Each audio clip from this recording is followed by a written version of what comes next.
ඇඳුම් ගලවන්න උඹලා බඳින්නේ නැද්ද? ඈ කොල්ලෙකුට කෙල්ලෙත් තේරුම් ගන්න. මේ සම්ම කපේට බෑ.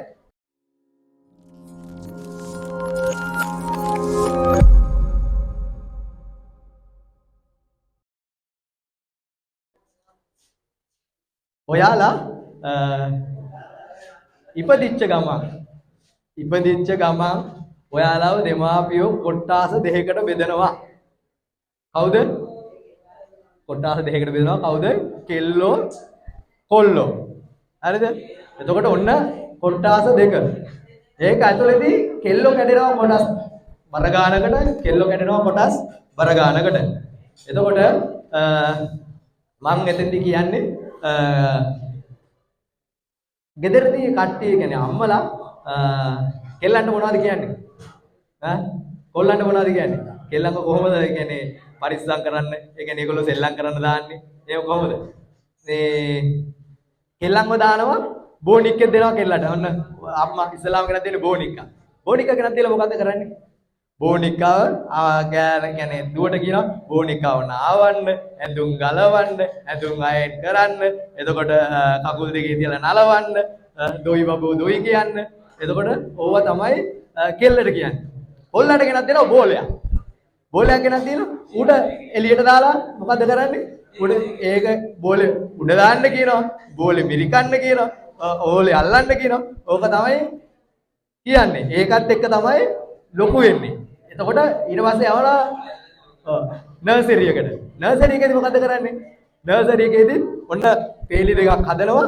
කෙල්ලෝ වෙනමයි කොල්ලෝ වෙනමයි. කෙල්ලෝ වෙනමයි කොල්ලෝ වෙනමයි. ඒකෙදිත් මොකද කරන්නේ? අන්න කෙල්ලන්ට වෙනම මොනවා හරි කීඩා ටිකක් තියෙනවා. එතකොට කොල්ලන්ට වෙනම ටිකක්. කොල්ලන්ට පිටිය කෙල්ලන්ට ඇතුලේ. මොනවාද? එහෙම දේවල් තමයි කෙල්ලන්ට නර්සරි එකේදී කොල්ලන්ට නර්සරි එකේදී කියලා දෙන්නේ. ඉස්කෝලේට ආවට පස්සේ ඔන්න ඉස්කෝලේට එනවා. ඉස්කෝලේදී මොකද කරන්නේ? ඒත් ඒ දෙයමයි කරන්නේ. කෙල්ලන්ට වෙනම පේලියක්, කොල්ලන්ට වෙනම පේලියක්. එතකොට කෙල්ලොන්ට කොල්ලොත් එක මූව් වෙන්න දෙන්නේ නැහැ. ඉස්කෝලේ හවුස් මීට් එකද මේ දවස් ටික හවුස් මීට් යනවානේ. හවුස් මීට් එකේදී මොකද කරන්නේ? කෙල්ලන්ට කියනවා කෙල්ලන්ට වෙනම තරඟ ටිකක් තියෙනවා. එතකොට කොල්ලන්ට වෙනම තරඟ ටිකක් තියෙනවා. එතකොට කෙල්ලන්ගේ තරඟ ටිකේදී කෙල්ලන්ට තියෙන්නේ පොඩි පොඩි තරඟ. කොල්ලන්ට තියෙන්නේ වෙන කියන්නේ හොඳ ජව සම්පන්න තරඟ. එතකොට මොකක්ද අවුල? එතෙන්දිත් වෙනන්නේ ගෑනු පිරිමි කියලා දෙපැත්තකට බෙදනවා. එතකොට ඊළඟට ඔන්න ඉස්කෝලේ ඉවරයි ඔන්න සමාජයට වැටෙනවා. ඊට පස්සේ ඔන්න සමාජයෙන් අවුරුදු 20ක් විතර යනකොට මේ උඹලා බඳින්නේ නැද්ද? දැන් ඔය කෙල්ලෙක් හිටියා නම් හොඳයි නේද? කොල්ලෙක් හිටියා නම් හොඳයි නේද කියනවා.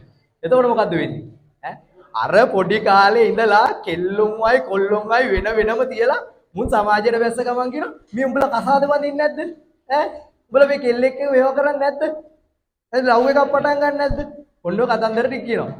ඇයි හත් දෙයියනේ පොඩි කාලේ ඉඳලා අරම වෙන්වෙන්ව තියලා මේ පොල්ලෙන් ගැහුවාගේ අවුරුදු 18ක් විතර වෙනකොට කසාදයක් බඳින්න කියන එක සර්ව සාධාරණද? නෑනේ. කෙල්ලෙකුට කොල්ලෙක් තේරුම් ගන්න සාමාන්‍ය කාලයක් යනවා. හරිද? එතකොට කොල්ලෙකුට කෙල්ලෙක් තේරුම් ගන්න මේ සම්ම කපේට බෑ. මොකද ඒක ඔයාලත් දන්නවා මාත් දන්නවා.